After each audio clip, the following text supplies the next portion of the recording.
Hey guys, and welcome to episode 193 of the OCDstories.com podcast. Now, in this episode, I chat with OCD advocates C and D, and in this episode, they share their OCD stories. We unpack those stories. Then they go on to talk about their advocacy initiative called A Penny for Your Intrusive Thoughts, which you may have come across online. So without further ado, here they are. On the podcast today, I have the creators of the advocacy initiative, A Penny for Your Intrusive Thoughts, who are referred to as C and D. Welcome to the show, guys. Thanks for having us. Thank you. Yeah, it's good to have you on. I've obviously seen your project for a while now. It's been great to see how it's grown. So we are going to get into your initiative. But first of all, as you guys know, I like to hear people's stories. So whoever wants to go first in as little or as much detail, it'd be good to hear your OCD story. Yeah, I mean, I can go first. So I'm D. And so I first started developing OCD symptoms when I was a sophomore in high school. I think before then, I definitely was an anxious kid. And looking back, I'm pretty sure I had some symptoms of OCD, some obsessions and compulsions, but nothing that really affected my day-to-day life until high school. And then this story is kind of interesting the way it started. It was sort of overnight. I kind of became a germaphobe. And a lot of my symptoms were similar to pandas. So like having sort of an overnight development of OCD, but I've been tested and I don't have pandas. But yeah, it was just like one day I all of a sudden started becoming really conscious of everything I was touching. Okay, so it just kind of flipped for you.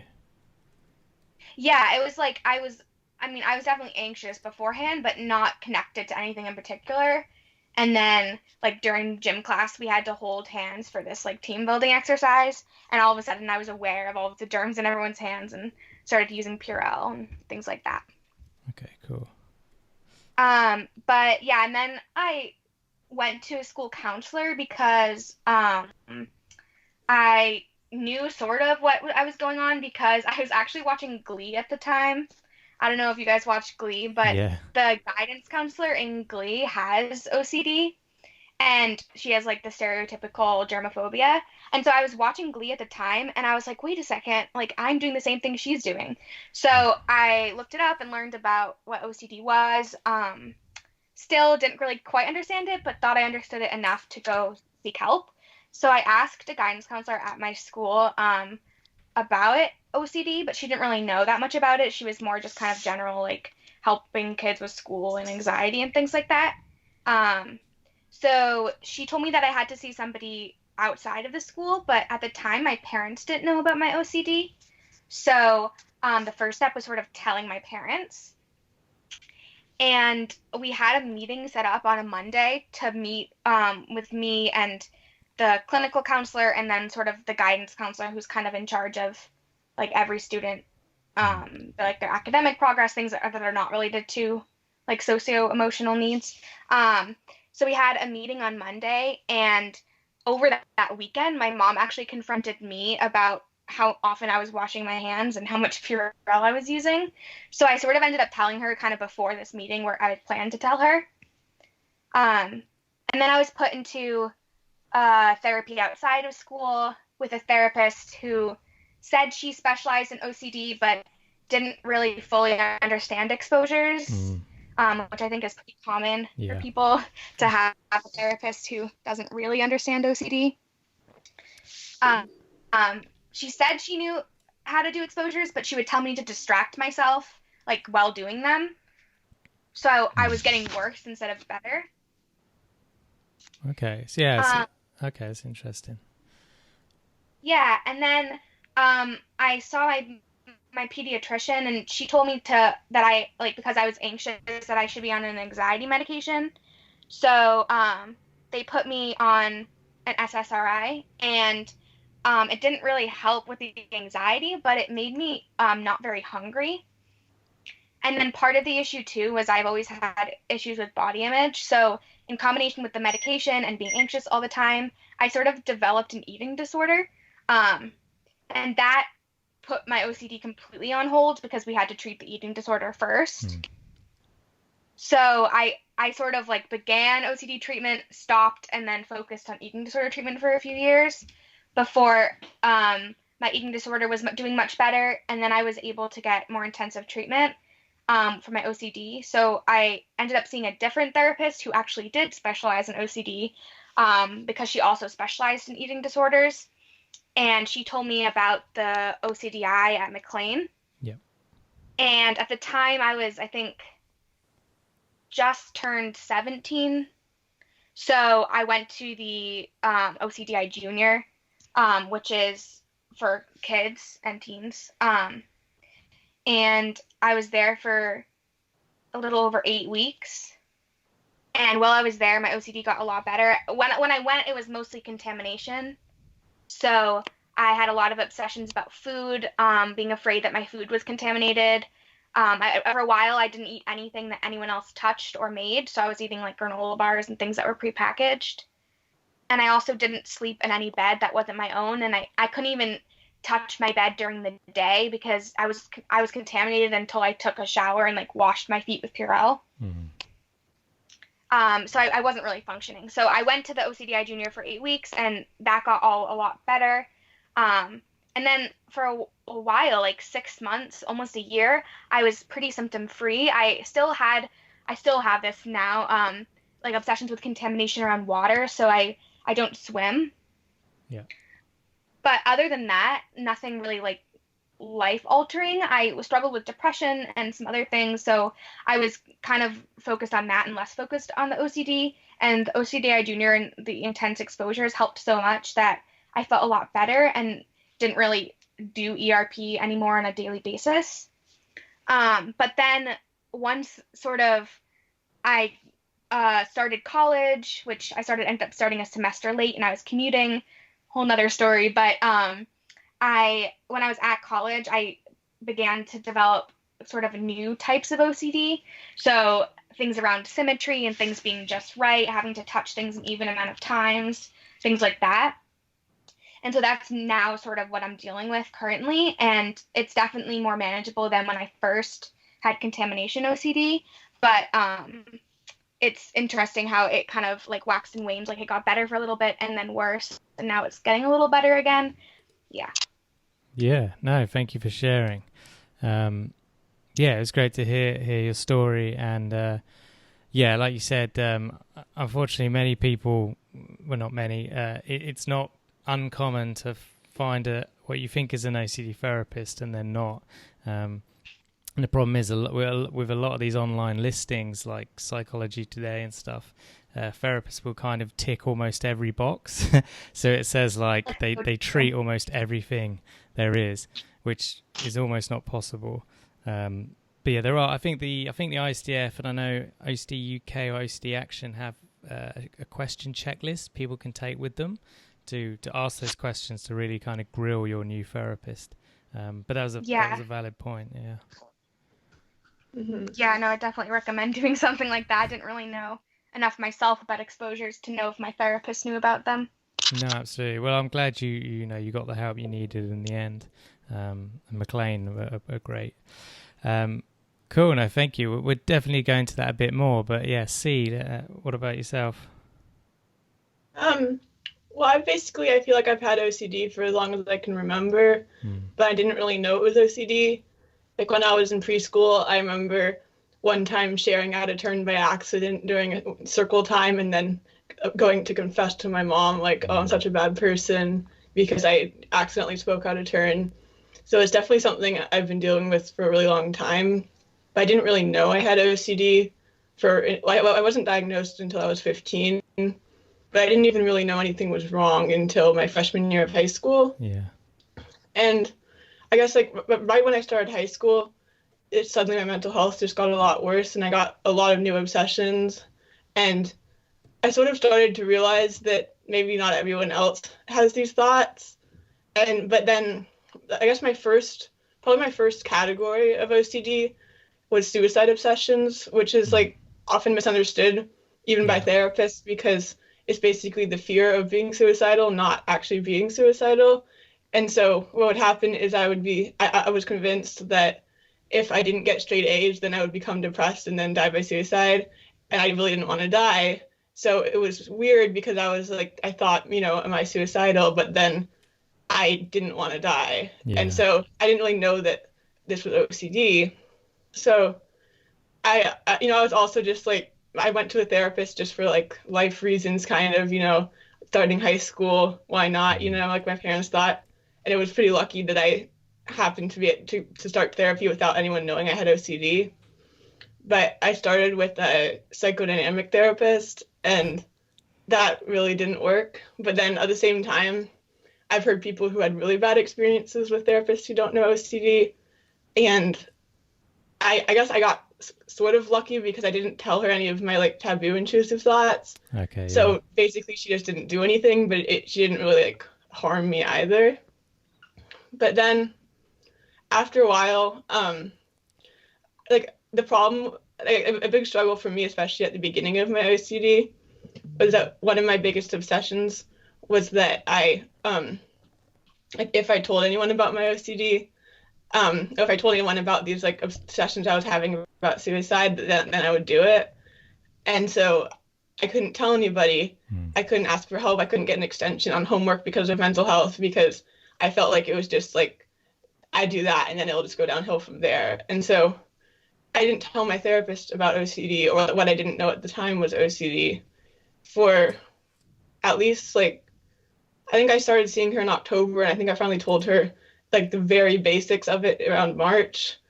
And then right around then, I finally decided to tell my parents. And so when I told my parents, they thought that, something was wrong. They didn't know what it was because they didn't really know about OCD either. But they thought that maybe I should see a more evidence-based therapist. But at the time, I didn't really know, sort of like I didn't know what the types of therapy were. I wasn't super familiar with. Like I didn't know that psychodynamic usually isn't the best option for OCD, and I also didn't even know I had OCD. So I decided, okay, I'll go to another therapist. So then I started seeing a psychiatrist who I still see, and he also wasn't an OCD specialist, but luckily he knew enough to be able to diagnose me after I actually looked on the internet and Googled something like, I'm afraid I'm going to kill myself, but I don't want to die, or something like that. Yeah. And I actually found it on the internet that someone was talking about OCD. So I went into my psychiatrist and I was like, do you think I have OCD? And he said, yes, because I'd also told him some other stuff, and I think he'd kind of been thinking it all along. So that was when I was diagnosed. I was 15. It probably started around when I was either 15 or 16. It started around when I was 14 when it got really bad. And so I guess something that's been different for me than a lot of people is I hear a lot of stories about people who go to the their intensive therapy, when it just gets to its absolute worst. But the weird part about my OCD was that I at its worst, I felt like if I told anyone I would die. So I actually didn't really seek help until it got a little bit better, because my psychiatrist had given me medication just for anxiety. And so that helped. Yeah. And then originally that psychiatrist and the psychodynamic therapist actually thought I had PTSD, because what happened was there was this one day when I was so sure I was going to die. And so I kind of had PTSD symptoms related to that. But it's kind of it's weird. How do you diagnose that if the trauma wasn't real, I guess you can say. Yeah. Because it was all my OCD. So then after seeing that psychiatrist for 6 more months maybe, he decided that he wanted to refer me to someone who specialized in OCD. And so I went to luckily there was a therapist in his practice, which is really lucky. And so I started ERP with her, and at the same time she referred me to a group, which is also pretty hard to find, but it was a therapy group. So there are actually therapists who you do exposures in the group. And so I started ERP both in group and individually. And that was a really new experience for me. Yeah. And then, so that was around sophomore year of high school. And then junior year of high school was when things started getting really bad again. And I just, I, I kind of, I felt like therapy wasn't enough. Like I'd run out of time before I could even get to half the stuff I wanted to talk about. And it just kept getting worse faster than I could, fight it with my therapist. So so I decided I would go to residential. And so my parents didn't want me to go to residential during the school year because they didn't think that it would like help me if I have to repeat a year, because my school was kind of strict about that kind of thing. Okay. And so I went to residential over the summer, but kind of another place where my story is a little different than a lot of people's is that it turned out that because of the type of OCD I had, I just couldn't handle residential, because being like so much change all at once, being away from my parents who gave me a lot of reassurance, who are now better about it, but they used to give me a lot of reassurance, and it was just really hard. And so I left after one day. And I think what that really taught me was that, so like I felt really bad after that one day, because I felt like, like, what can I do if I can't even do residential? Like, I just failed therapy. Like, what more can you fail at? And so, but then I kind of learned when I afterwards went to an IOP, which is technically a lower level of care, but it ended up working out a lot better for me. Just that, like, there's no one treatment that works for everybody. Yeah. And so at IOP, I got a lot better, and I did a lot of ERP. And that really helped me. And that was about 2 years ago now. And so now I'm doing a lot better. I still struggle with OCD, but that's really like changed like the path of my life, and I'm doing a lot better now. Oh, that's brilliant. Yeah, well, thanks for sharing, both of you. And what was how did you find group therapy? What was that like?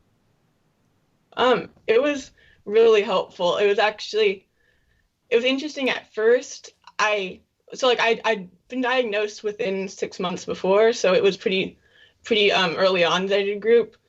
And I didn't really know about ERP yet, because I'd done like a little bit of ERP with my psychiatrist, but he kind of thought that, the hierarchy was like this fear and then that fear, rather than like a sub part of this fear and a sub part of, and then like a little bit harder and a little bit harder. So I was like, I can't just stop doing the compulsions. So I thought the ERP like wasn't going to work for me.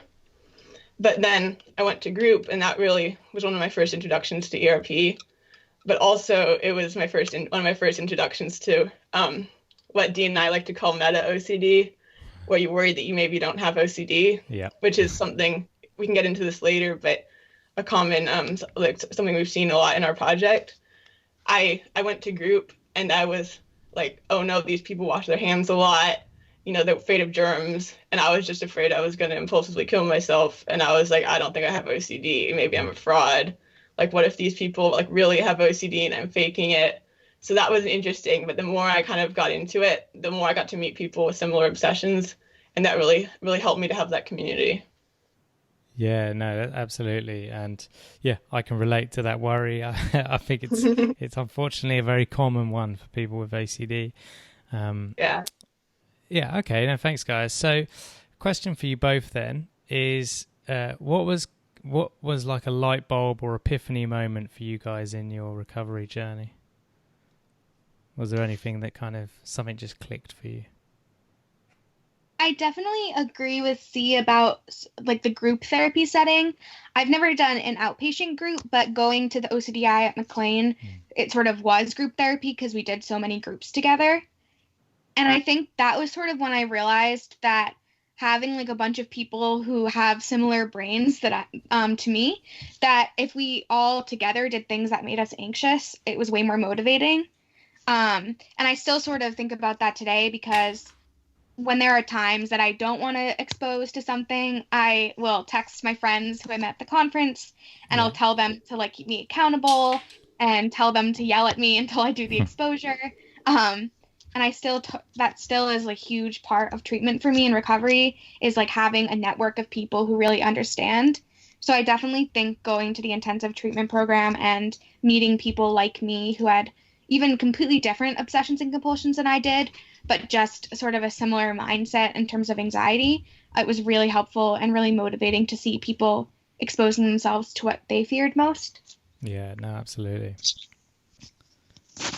Yeah, group was definitely also a big turning point for me. But to say something else, I think, I guess what really made the difference for me was seeing an OCD specialist versus someone who knew about OCD but didn't really know about OCD, and just learning what ERP really was. Because when I first heard what ERP was, I thought, I don't want to do that. And I also thought, that's not going to work for me, because I thought that you had to just suddenly stop doing your compulsions. But then when I met a real OCD specialist, she told me about a hierarchy where you start small, like with the tiny little piece of the compulsion, not like of not doing the compulsion, maybe you would delay it for 5 minutes or something, and you work your way up. And that really made a difference for me. Yeah, ERP is very hard, but it definitely helped me to kind of learn that it's also doable, and that once you do it, it's really worth it. Yeah, no, absolutely. Yeah, no, that is great, guys. So similar question then is, I'm sure there was many, but is there one particular roadblock or sticking point that you guys experienced? And if so, how did you overcome it? I think I really like this question, and I think there's, like you said, so many of them. But I think, honestly, like what's the hardest for me, at least right now, is sort of being at that stage where you aren't being affected by OCD 100% of the time, 24/7. So I'm not doing exposures all the time. I'm not constantly thinking about how to like defeat my OCD, if you will. Yeah. But also not being completely better and free of the symptoms so that it's not on my mind at all. I'm sort of in this weird place right now where my OCD symptoms are here, but they aren't so life-altering that I'm not able to function. So it's hard to motivate myself to do the exposures. Yeah. Because I'm just so convinced that I can like live the rest of my life having never swimming again. Like I was on swim team in the past, but I'm not now. It's okay. Like I never need to swim. I can do other things. It's really easy to sort of convince yourself that you're okay where you are as long as you're functioning, especially when you've been in such hard places before, so you know like how much better you're doing. It's easy to convince myself that I'm okay and I don't need to do exposures. So honestly, sort of my roadblock is kind of me right now being in a place where every time I see my therapist, we mention exposures, and every time I'm like, no, we don't have to work on exposures. Let's work on something else. And then we talk about depression or whatever else is going on in my mind. So I think it's kind of tricky to be in this weird sort of like high functioning OCD phase. Yeah, I completely agree. It's that, let's call it obviously it could be whatever percentage, let's just say it's the last 10% of OCD. It's incredibly hard to get motivated to get rid of that or to work with it even more, because like you said, you've got a lot of your life back, and you can almost get to a point where you're okay with it bothering you a bit or some days, because it's way better than what it was. Yeah, it's tough. Yeah, completely. What about you, Yeah, C? What? Yeah. I would say, for me, a big roadblock has been that my OCD tends to get very complicated. Like I deal with one type of OCD and then it just gets more and more complex, sort of in this meta OCD kind of way. Now, I originally, I had moral scrupulosity a lot, where I worried that I was a bad person because of, something like wasting food. So my exposure was to throw away a piece of food. And at the time that was really difficult. But then now it's like, sometimes it feels like just I get over one thing and then another thing comes that's just like weirder and more complicated. Like something I'm dealing with now is that my OCD tells me that I'm like faking it and I don't actually have OCD and I'm just doing it for attention. And it's harder to do an exposure to that than to just throw away a piece of food. And so sometimes it just feels the more exposures I do, it just feels like it's just going to take on a different form. But I know from experience with other obsessions that that's not how it works. But and it also, once you sort of learn to accept it in a way, that's like also part of it. But for me, sometimes I'm also I just want to get rid of it. I want to stop thinking this. And so learning to accept, and like, especially like I know you talked in some past podcasts about ACT therapy. That's helped me get over that. Oh, cool. Yeah, no, good answers, guys. Okay, and then I'm always curious, like, you know, therapy's good, medication can, well, meditation I guess can help some people too, but medication can.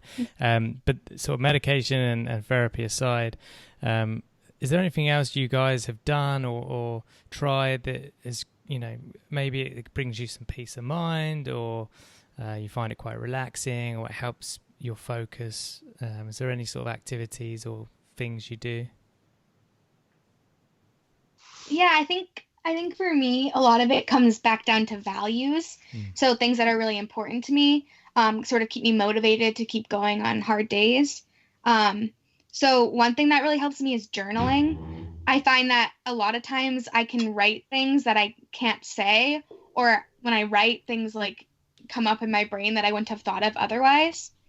So I really enjoy journaling, especially because we live in 2019 and I can journal on my phone, which is really cool. And in the notes section on iPhones, you can lock your notes. So if you are worried that somebody is going to read something personal you wrote, you can lock it so that only you can access it. I did not know that. Yeah.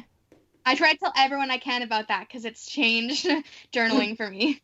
Yeah, that's great. Yeah, so yeah, I journal all the time. Write really bad poetry and laugh at myself. That's another good one. I like to paint a lot. I find art really therapeutic. And I also love my animals, so hanging out with my dogs is really helpful.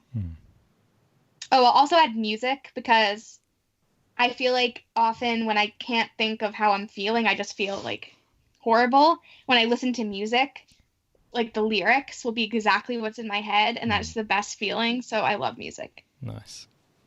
Cool. Yeah, thank you. Something that really got me through some of the worst times, that I think also listeners need to take with a grain of salt, is for me, exercise really helped me, but I think it's also a very personal thing. Yeah. And people will say, you know, it's like the exercise cure, and I don't want to give that message, but I've always been a swimmer. It's something I really enjoy. And so getting in the pool when I'm feeling really bad and just like swimming it out has really helped me.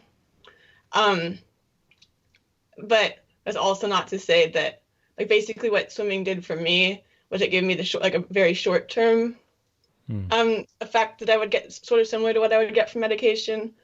And so when I was at my worst, before I knew about medication, I would just go running and I would just sprint and I would just like block everything out. I don't know if that's a healthy coping strategy or not, but then I learned that that even though it was helpful, it wasn't enough. And it's kind of, I see it as a good additional thing, but often at the beginning I used it as like an alternative to therapy and medication. I don't want to advertise it like that. Yeah. No, absolutely. It can be a great support, like you said, an addition to yeah. Nice.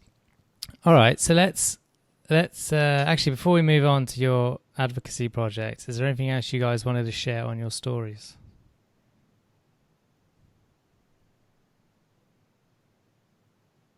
I don't think so. Cool. Can't think of anything. All right, brilliant.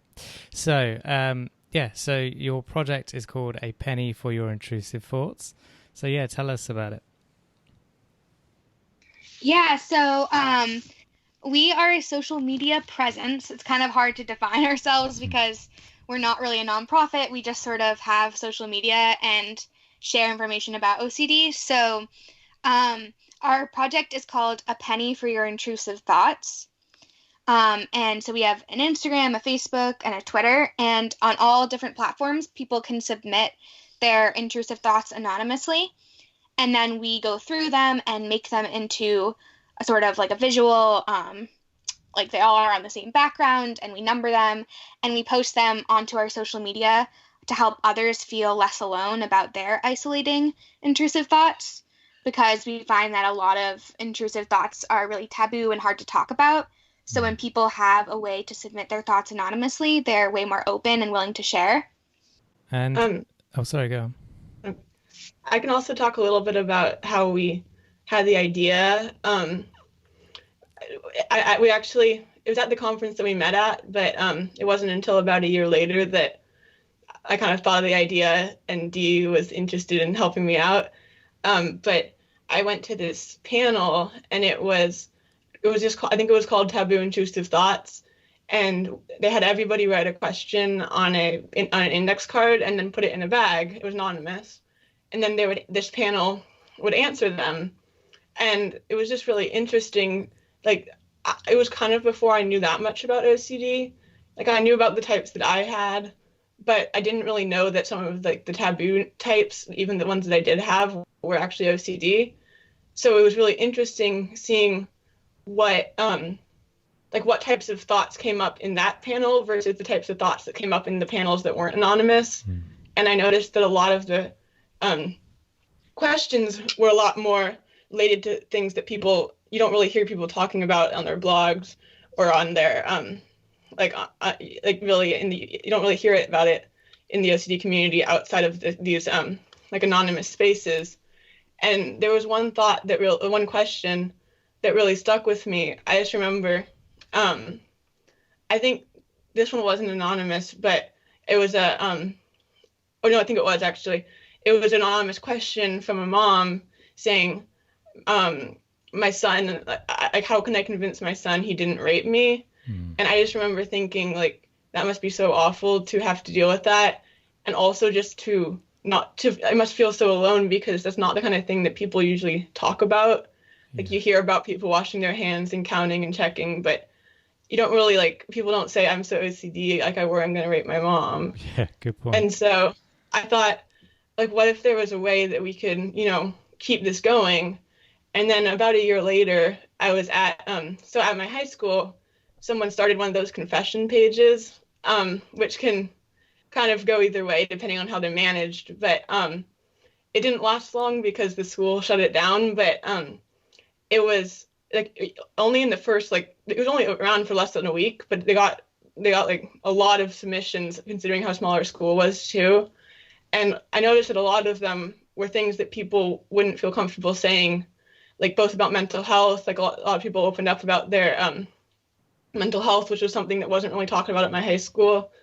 And it just struck me how different that conversation was, this online anonymous conversation, was from the conversations we have in real life. Yeah. And so I thought, what if we could do something like that for OCD? And so I thought, and so I combined that idea with the idea of kind of continuing on that panel. And so I suggested the idea to Dee, what if we start a platform where people can anonymously submit their intrusive thoughts, so that then people can see they're not alone, especially with the thoughts that people don't want to talk about when they're not anonymous. Yeah. Sorry, go on. Sorry, I was just going to add that it was definitely C's own experience with the taboo intrusive thoughts, and that panel that she went to that totally sparked the idea. And she came up with the idea herself and told me about it and was like, I don't know if this is a good idea. I don't know if people will like it. What if I'm not good at running the social media by myself? And I was like, what are you talking about? This is the best idea. We are doing it. I'm going to make you do it. Yeah. So yeah, I think it was nice. Differences between C and myself, in terms of who's more comfortable with certain things sort of balances itself out. So we're able to work together really well. And I had met C at the conference where she had gone to that panel.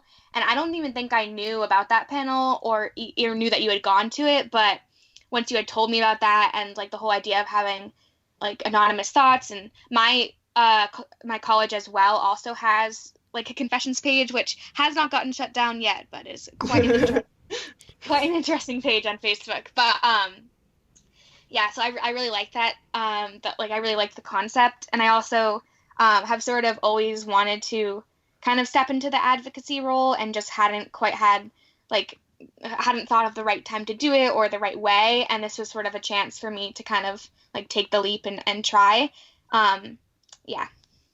Yeah, no, thank you for sharing. I love the idea. And, the other week I went to submit a thought through the link that you share on Facebook. And as I was like typing it in the form, I suddenly felt myself get really kind of anxious and almost a sense of shame because of what I was writing.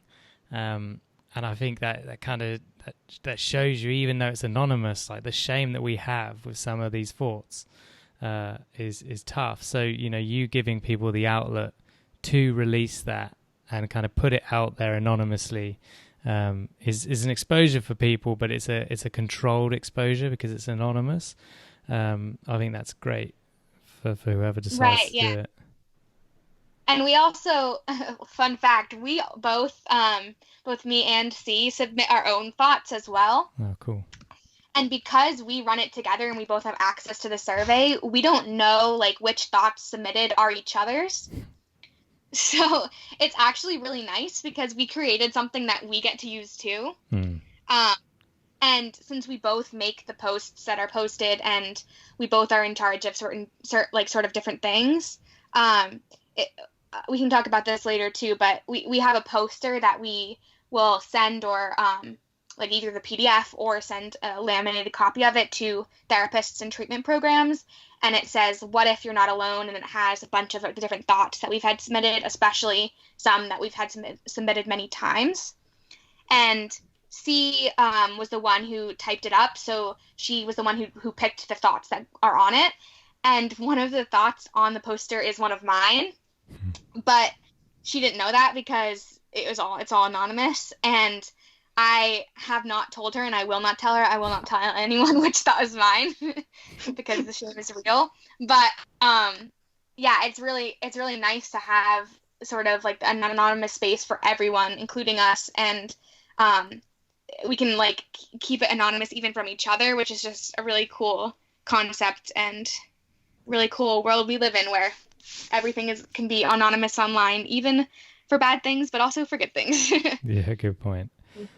No, I like that. And have you had any therapists use your Facebook page to almost put it in someone's hierarchy as an exposure, to almost write down their thoughts and share it with the world, even if it is anonymously, as kind of a step on their hierarchy?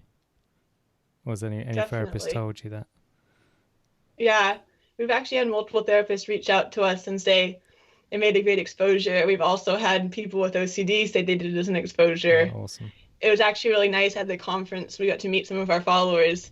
And after this one support group, I think I was wearing my Penny for Your Intrusive Thoughts t-shirt. And so a few people came up to me and just like introduced themselves and said that they like our page. And they were like, "Oh, I really want to submit one, but I'm too scared. One day I'm going to submit one." And it was just really cool hearing that it's like part of someone's treatment can be submitting to our page. And actually, I've personally used it as an exposure at group one time. I remember I didn't want to tell anyone my thought, and just like getting it out there was kind of the first step. So I said, okay, I'll submit it to my page. And that actually really helped me. And then just seeing that other people had the similar thoughts, and it made me feel less alone. And so that kind of what made me want to keep going and, spread this so other people can have this resource. Yeah, no, that's awesome. And how many of you had submitted to date? I think we've posted around 550, and then we still have more waiting. We've gotten so many recently that we're a bit behind.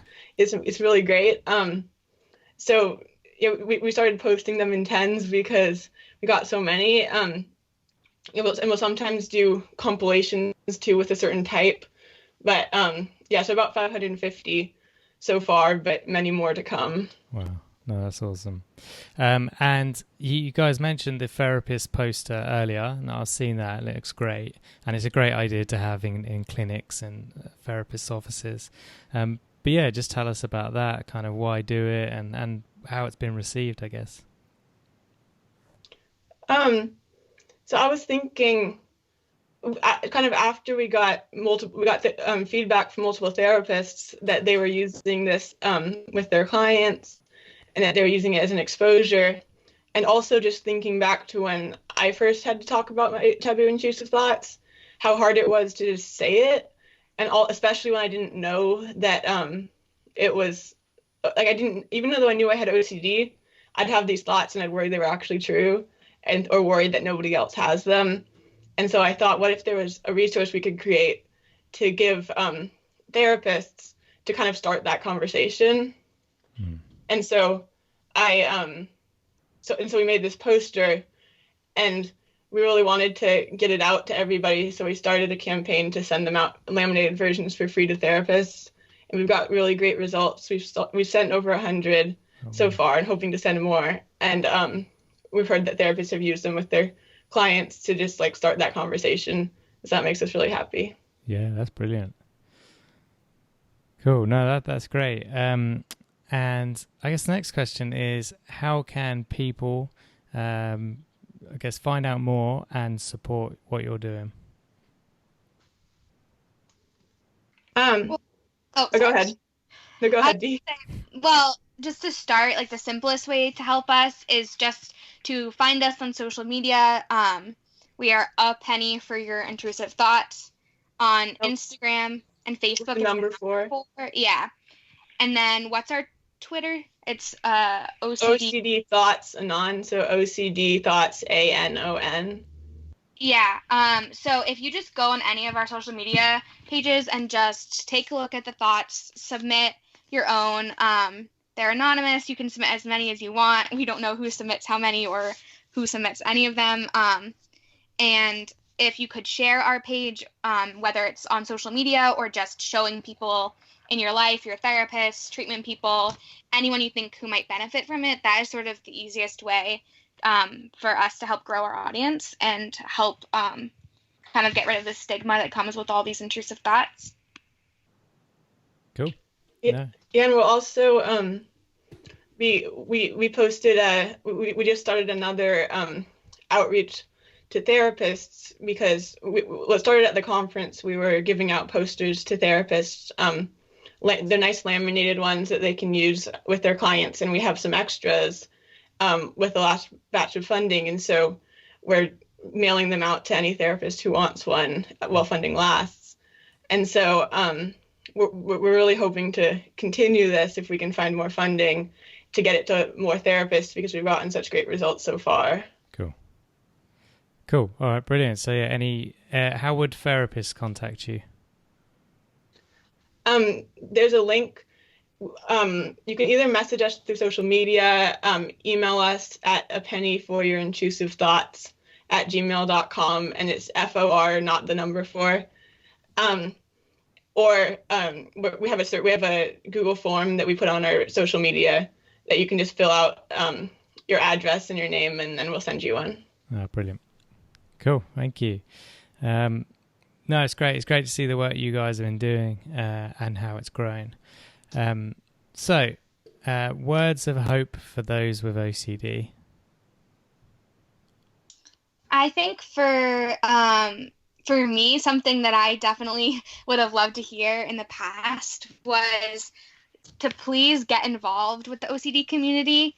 Like, out of all groups of people, we are friendly and anxious and awkward and great. So I definitely recommend, like, even if you just follow people online, like most of my friends I met online and then met them in person at a conference. So you don't have to like fly out to go to the conference. You don't have to like meet people in your area if you're not ready to be public about it. But if you just like go on social media and start friending people and messaging them and just sharing your story and getting involved, that is extremely helpful. And it gives me hope every day to talk to people who have gone through similar struggles as I have. And people who struggle with OCD and mental illness are like the bravest people I know, and it's just really cool to be part of that community. So that would definitely be my advice. Nice. Yeah, I totally agree. The community has helped me so much. I also think that advocacy has helped me. And I also just for the people out there who may be thinking about advocacy but aren't ready to, go super public and tell everybody, I feel like starting small scale with like small scale advocacy really helped me, and it really gave me like a feeling of purpose. Like, I've been through this, but there's actually something I can do with it. So this might be a little bit of a tangent, but what happened with like how I kind of got into advocacy that I recommend if anyone's looking for an option that's a little bit less public than having like an Instagram with your name on it or something. I was just ending IOP, and there was this event. It was an OCD Awareness Week event that my therapist was hosting, and she was talking about it, and I was like, oh, I hope someday I can be like those people who are speaking at this event. Like, that's so brave. And then she was like, well, actually, one of them just canceled. Do you want to speak?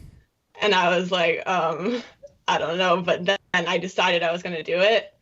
And just like, I was really scared. I remember like shaking, and I just planned it out so much. But just that feeling like I helped somebody, and like my struggle sort of like help somebody and had like a purpose, that really helped me. And so just like any type of advocacy doesn't have to be big. It can even just be like telling a friend about OCD. I feel like that really helped me.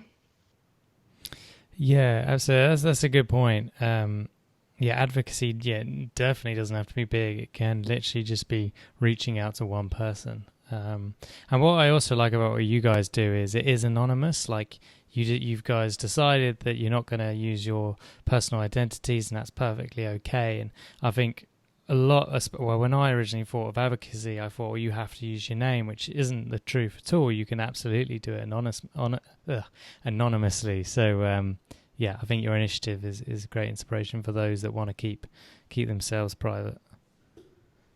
Something to add, like on that note, definitely. I've definitely also felt the pressure to come out publicly, and I felt like, like, it doesn't count if I'm not, if I'm still too scared to really like say who I am through my page or through our page. But so actually last night I was thinking, I thought our page is about intrusive thoughts, especially taboo intrusive thoughts. So what taboo intrusive thought am I going to share on the podcast? And I was just thinking, then I realized that I still feel the stigma that, we're fighting against, that we created the page to help. Yeah. Like, I still feel like, what if somebody who I'm going to work for someday is listening to this podcast and hears whatever thought I decide to share. And so I realized that it's okay that, you don't have to go all the way. That actually, that's sort of the point of our page, is that you can read my intrusive thoughts if you want, but you just won't know they're mine. They're on there. Check them out. I promise there are at least 10 of them that are mine. And so you just don't have to, you don't feel like you have to use your name. If you want to, that's great. But it's still like you can have a really big impact just anonymously. Yeah, so true. Absolutely. Like, what came to mind there was Batman or Superman. Like, no one really knew or Wonder Woman, no one knew their identities. Yet they had an extremely profound impact on the world they were in. And I think, it's great. It's a great initiative. Okay, so next question is, you've got a billboard in your respective areas. What do you want written on those billboards? So we may have thought about this ahead of time. Good. Because it's a good question, and we listen to your podcast, and we love everyone's answers to this question. But it's also tricky because we both were talking about how we want to put like an intrusive thought on a billboard, because there are so many, like, everybody has intrusive thoughts, not just people with OCD. But something that we've struggled with on social media, as well as like with therapists and things like that, is if they don't know the context, if they don't understand OCD and how unwanted these thoughts are, the thoughts can be really disturbing at first and can be upsetting to whoever you're telling them to. So we obviously like can't put on a billboard some intrusive thought without telling people what it is, because that could be concerning. So we were thinking about if a billboard said, "What if I drive my car off the road and hurt someone?" with like a question mark. Yeah. And then underneath it, it would say like, "What if you're not alone?" And then it would have a link to like intrusivethoughts.org or the IOCDF, something like that, so that people could like remember that and go look it up themselves. Because when I drive, I always think about like, it'd be so easy to turn my car off the road. And I know that my mom's told me she's had those same thoughts and she doesn't have OCD. So that's a really common one. And how cool would it be if you were driving and there was like a giant billboard with that thought on it and you're like, wait, I'm thinking that right now. Yeah, so that's what we were thinking. Yeah, no, good idea. Absolutely. Yeah, and as with all good marketing campaigns, it's about capturing their attention, getting them thinking, and then getting them taking action. So you guys have nailed it. Yeah, I'm sure that would get intrusivethoughts.org a lot of traffic. Right. Yeah. Okay, cool. So next question is, you're in an elevator. Let's say it's at the ISTF conference and someone comes up to you and they say they've got OCD and you've got 30 seconds of them and they just want a bit of advice.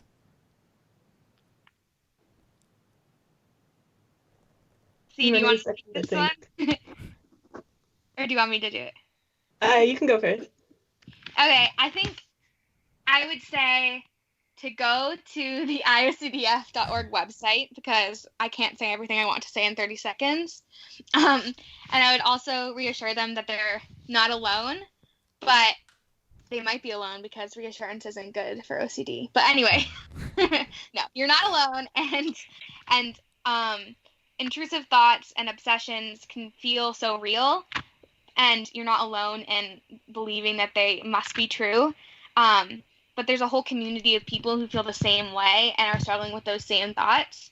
So please go online and find the IOCDF resources and connect yourself with people from the conference. And if you can, attend a conference or follow people who go to the conference online so you can kind of absorb everything that they're experiencing, because conferences and all these resources have completely changed my life and the way I look at OCD and treatment. Absolutely. That was probably more than 30 seconds. I don't know. That's all good. Yeah, to add on, I think just you're not alone, that really was like one of the first messages that really helped me. Maybe also adding something, just especially if, I feel like something that a big like theme that's come up for me is just that, it's almost like you're not alone, but it's like your OCD isn't special. Like you may think that, is for everyone else, everyone else isn't actually a murderer, but for me it's different, or like everyone else actually has OCD, but for me I'm just faking it. Mm-hmm. So just like maybe telling somebody that, you may feel like your OCD is different, but OCD is OCD and your OCD isn't special. Yeah, absolutely. Cool. Well, look, thank you so much. And is there anything else that I haven't asked you that you wish you could have shared today? Something that C and I were talking about earlier today was a thought that we had submitted that sort of sums up like the sort of like the weird position it is to be running a page about intrusive thoughts while you have intrusive thoughts yourself, and sort of being in like a weird spot of having OCD while helping people with OCD. So I'm going to read this thought that we got that is like, I don't know, I just feel like it sums up our page in a thought. But it says, after submitting some of my intrusive thoughts earlier, and then seeing the post about how some submissions weren't actually intrusive thoughts, but instead thoughts surrounding other mental illnesses, I'm terrified. So we posted a while back, just like a post on Instagram with resources for other mental illnesses, things for like schizophrenia and eating disorders and depression and things like that, because we were getting thoughts submitted to us that were kind of frightening. They weren't like fears of doing things. They were people who are actually struggling with like eating disorder behaviors or self-harm, things like that. Yeah. And of course they deserve help and their experience is valid, but it's just we can't post their thoughts on our page because they can be triggering. So we made like a post to help people kind of be redirected to the right resources. And then like soon after we had that thought submitted, and I made a note to myself to post something about that and talk about it, but I still haven't quite figured out how to like explain to that person that it's okay and they're okay without like completely reassuring them and telling them that they definitely have OCD, because the truth is I don't actually know, right? So it's in this like, it's this weird sort of like place to be in, getting thoughts submitted like that and being like, I've had that same thought. Like I've had thoughts when people submit their intrusive thoughts that like if I don't help the person who submitted it, like they're going to do something harmful and it's going to be my fault. And I know C has those same thoughts. So like it's weird to get thoughts submitted like that, but it also kind of sums up the like sort of what our page is about and how important it is to keep talking about things that are so scary and uncertain. Yeah, absolutely. Advocacy can bring its own issues as well, which is why I like getting advocates on the podcast, because it's worthwhile for many people, I think, to do. But there's challenges with everything, and advocacy has its own challenges. And sounds like this is your guys' challenge at the minute. Yeah, I can definitely relate to. I definitely have OCD around punishing for intrusive thoughts, and that's kind of when D comes in to help me. And I'll ask for reassurance, and she doesn't. And I get mad, but she, I'll often, we have a rule that we don't, post, we post suicide obsessions, but not suicidal thoughts. And the difference is kind of that a suicide obsession is like the fear versus the desire. Yeah. But the thing is, as much as we write on our thing, on our survey, saying, here are some resources if you're having suicidal thoughts and like what to do, we can't technically prevent people from submitting them. We just cannot post them. So just seeing those thoughts, for me, my responsibility OCD will come in and be like, what if you didn't do enough to help them? And people will message us. They'll be like, what if, I didn't help them perfectly? And so that's definitely, OCD definitely comes in with me. And so that's when D is it's really helpful having that second person to kind of, tell me, oh, that's OCD. We should just keep going, doing what we're doing. Yeah, for sure. Yeah, so that's a very good point. Self-disclosure, I've nearly stopped the podcast several times for those reasons, because it was triggering me massively and I wasn't coping with it. If that makes you guys feel any better, to reassure you. But I think you raised a good point about having D there is, I've had to have people kind of in my corner that I can talk to when I'm kind of in that place, and they can kind of help me see that it is an OCD thing, and also help me put practical steps in place. Anyone who wants to get into advocacy, it's important to have that network of people you can talk things through with and have that support, because it's very rewarding advocacy, but there's the odd time that it can be challenging too. Yeah. Just one more thing to add about the challenges. Also, it's really challenging, sort of like what Dee was talking about with that thought. It's a challenge to sort of both educate the people who don't have OCD about OCD, because most of our followers we think probably have OCD, but we also get followers who don't. And we want to educate people, but we also don't want to reassure the people who have OCD. So we've sort of been struggling with how to present the intrusive thoughts so that we don't get comments that are like, you're a danger to your children or something like that, because that we don't want people with OCD to be seeing that kind of thing when it's not true. But then it's also hard. But then it's also like we don't want to reassure everybody, because we know that reassurance doesn't work. So that's kind of been an interesting challenge we've been dealing with lately. And even Instagram deleted 2 of our posts because Instagram doesn't understand OCD. No. So just kind of dealing with it, like how to present it to people who don't have OCD, but also present it to people who do have OCD in a way that can be effective for both parties. Absolutely. And you guys, I noticed with each post, you put that sort of disclaimer on, expressing that an intrusive thought is ego dystonic, the person doesn't want to do it, etc., etc. So I think that's good. But yeah, no, I mean, you guys will navigate through it, and it's a learning curve, and I'm sure you will help each other through it. But yeah, I just wanted to thank you for your time today. I've thoroughly enjoyed it. It's been great to hear more about your initiative, and hopefully raise some awareness for that too. Thank you so much for having us. Yeah, we really enjoyed talking to you. Thank you. No, my pleasure. So there you have it. Thanks to those guys, and thank you to yourself for listening. And all the links will be at theocdstories.com. And quick disclaimer, guys, this podcast is not therapy. It is not a replacement for therapy. Please seek treatment from a trained professional. Until we speak, take care.